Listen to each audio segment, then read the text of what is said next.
Hello guys, welcome to Sumanth talks. మరి Harihara Veeramallu trailer అందరూ చూసే ఉంటారు. కానీ ఇందులో ఫుల్ ఫ్లెడ్జ్డ్గా సాటిస్ఫై అయ్యామా, లేకపోతే అసలు ఏంటి ఈ వీడియోలో మాట్లాడుకోవాలి మనం.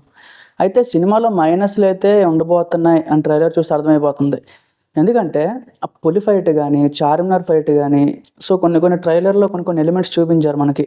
అదేంటంటే ఎక్కడో ఒక దగ్గర మనకి మైనస్ కొట్టే అవకాశం అనిపిస్తుంది.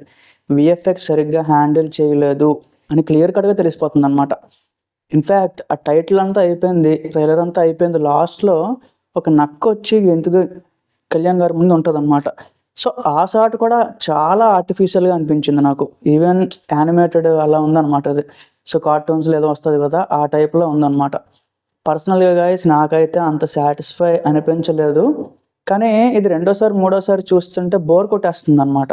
ఇప్పుడు ఓజీ టీజర్ చూడండి, ఈవెన్ ఈ రోజుకి నేను ఒక 100 సార్లు చూసుంటానేమో, స్టిల్ ఫ్రెష్గా వచ్చిన ఫీలింగే వస్తుంది నాకు ఇప్పటికి. అలాంటిది మరి హరిహర వీరమల్లు దగ్గర మాత్రం అలాంటి ఫీలింగ్ రాలేదు. రెండోసారి మూడోసారి చూడంగానే నాకు ఎక్కడో బోర్ కొట్టేసింది అనమాట. కళ్యాణ్ గారు ఏంటంటే కోర్స్ ఇందులో కొంచెం లుక్స్ కూడా అక్కడక్కడ చేంజ్ అవుతూ వచ్చినాయి. కాన్స్టెంట్ లుక్స్ అయితే లేవు ఇందులో. ఏదో మళ్ళీ హిందుత్వం అని చెప్పి, చరిత్ర అని చెప్పి, సో ఔరంగజేబ్ అని చెప్పి కొన్ని డిస్టర్బింగ్ ఎలిమెంట్స్ని కూడా తీసుకొచ్చి పెట్టారు సినిమాలో. మరి ఎంతవరకు యాక్సెప్ట్ చేస్తారు ఏంటి చూడాలి. కానీ నా వరకు మాత్రం ఇందులో ఎక్కడ మైనస్, పెద్ద మైనస్ అంటే కీరవాణి. ఇంకంతే, అది రెగ్యులర్ ఫార్మాట్. ఇప్పుడు త్రిబుల్ ఆర్ కానీ, బాహుబలి కానీ ఇలాంటి సినిమాలకు మాత్రమే కీరవాణి మ్యూజిక్ ఇవ్వగలడు. ఇంకా వేరే డైరెక్టర్ ఎవరికైనా సరే కీరవాణి అంతగా మ్యూజిక్ ఇవ్వలేడు అని మరోసారి నిరూపించాడు అనమాట. ఎన్ని సినిమాలు గైస్ ఆయన చేసినవి చాలా ఉన్నాయి. ఒకప్పుడు వదిలేయండి, 10-20 సంవత్సరాల క్రితం వదిలేయండి. ఈ మధ్యన ఓన్లీ రాజమౌళి సినిమాలు కాకుండా ఇంకెక్కడైనా సరే ఒక సరైన మ్యూజిక్ పడిందా? పడలేదు. ఎందుకు? రాజమౌళి సినిమా అయితే నవ్వగలుస్తాడు, లేకపోతే లేదు. అంటే ఒక డైరెక్టర్ అక్కడ దగ్గర కూర్చోబెట్టుకొని నాకు ఇలాంటి ట్యూన్ కావాలి, నాకు ఇలాంటి కావాలి అని అడిగినప్పుడే కీరవాణి అయినా ఎవరైనా నవ్వగలుస్తారు. మరి ఇక్కడ డైరెక్టర్ ఏంటంటే మధ్యలో వెళ్ళిపోవడం జరిగింది.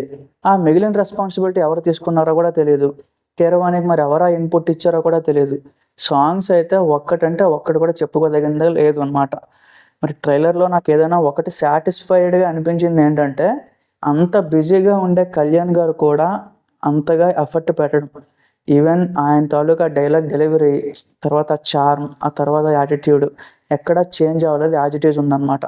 సినిమా చూడడానికి అదొక్కటే నాకు హోప్ ఉంది. ఖచ్చితంగా సినిమా హిట్ అవ్వాలని కోరుకుంటున్నాను గైస్. మరి మీరేమనుకుంటున్నారు ఏంటి? కామెంట్స్లో చెప్పండి. Thank you.